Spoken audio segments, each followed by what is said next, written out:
বিসিবির সভাপতি সহ নবনির্বাচিত ৮ পরিচালককে সম্মাননা দিল গুলশান ইউথ ক্লাব। অনুষ্ঠানে উপস্থিত হয়ে নাজমুল আবেদিন ফাহিম বললেন, ২-৭ দিনের মধ্যেই ঘোষণা করা হবে টেস্ট অধিনায়কের নাম। মুশফিকুর রহিমের ১০০তম টেস্ট ঘিরে রয়েছে বিশেষ আয়োজনের পরিকল্পনা।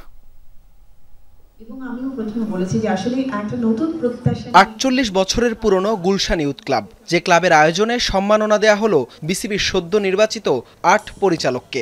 শুক্রবার রাজধানীর গুলশান ক্লাবে করা হয় এই আয়োজন, যেখানে উপস্থিত ছিলেন বিসিবির সভাপতি আমিনুল ইসলাম বুলবুল, সহসভাপতি ফারুক আহমেদ, নাজমুল আবেদিন ফাহিম সহ ক্লাব সংশ্লিষ্ট অনেকেই।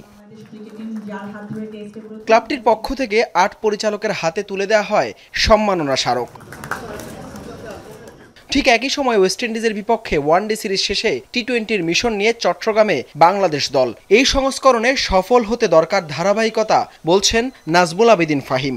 একাধিক খেলোয়াড়ের অপশনগুলোকে খেলার ভেতরে রাখা, কারণ নর্মাল যেটা হয় যে একটা দল যদি যেতে ভালো খেলে বারবার সেই দলকে খেলানোর একটা চেষ্টা থাকে। বাট আমার মানে আমাদের দলের মধ্যে যেটা হবে যে মাঝে মধ্যে যে হয়তো প্রথম 11তে নাও থাকতে পারে, তাকেও সুযোগ দিয়ে তাকেও তৈরি রাখাটা।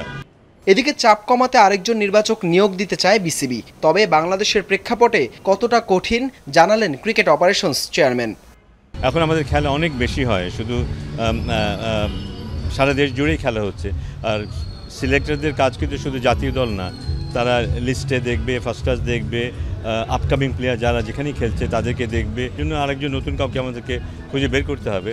ব্যাপারটা খুব সহজ নয় বাংলাদেশের প্রেক্ষাপটে, বাট চেষ্টা করতে হবে, দেখতে হবে যে এই মুহূর্তে সবচেয়ে যোগ্য কে হয় এবং তাকে আমরা নিয়ে আসবো খুব যত তাড়াতাড়ি সম্ভব। ওয়েস্ট ইন্ডিজের পরই ঘরের মাঠে আয়ারল্যান্ডের বিপক্ষে টেস্ট সিরিজ, যেখানে ১০০তম টেস্ট খেলার অপেক্ষায় মুশফিকুর রহিম। সেই টেস্ট ঘিরে আছে বিশেষ পরিকল্পনা, জানালেন এই পরিচালক। আমার সাথে যতজনের কথা হয়েছে সবাই বলেছে এটা খুব দারুণভাবে সেলিব্রেট করা উচিত, এবং আমি মনে করি এটা সেলিব্রেট করা উচিত। শুধু এই জন্য না যে ও প্রথম, কারণ ১০০টা টেস্ট ম্যাচ খেলা একটা বিরাট অর্জন যে কোনো খেলার জন্য। আর আমাদের দেশে এটাই প্রথম হবে এবং এটাকে সেলিব্রেট করা উচিত। এটা শুধু ক্রিকেট বোর্ডই সেলিব্রেট করবে তা না, আমি তো মনে করি যে এটা যারা ক্রিকেট অনুসরণ করে তারা প্রত্যেকেই সেলিব্রেট করবে। কারণ আমি এই প্রশ্নের মুখোমুখি প্রায় হচ্ছি, তার মানে এটা সবাই জানে যে ওর ১৭তম টেস্টের সময় চলে এসছে এবং এটা সবার কাছে খুব গুরুত্বপূর্ণ এবং অবশ্যই ক্রিকেট বোর্ডের কাছেও গুরুত্বপূর্ণ। ওর সম্মাননা ক্রিকেট বোর্ড অবশ্যই দেবে ওকে। সেই সাথে সাদা পোশাকে কে হচ্ছেন পরবর্তী অধিনায়ক, সেই নাম জানা যাবে শিগগিরই, বললেন নাজমুল আবেদিন ফাহিম। খুবই দ্রুত ২-৪ দিনের মধ্যেই হয়তো একটা সিদ্ধান্ত আমরা জানাবো। হাসান আল মারুফ, যমুনা স্পোর্টস, ঢাকা।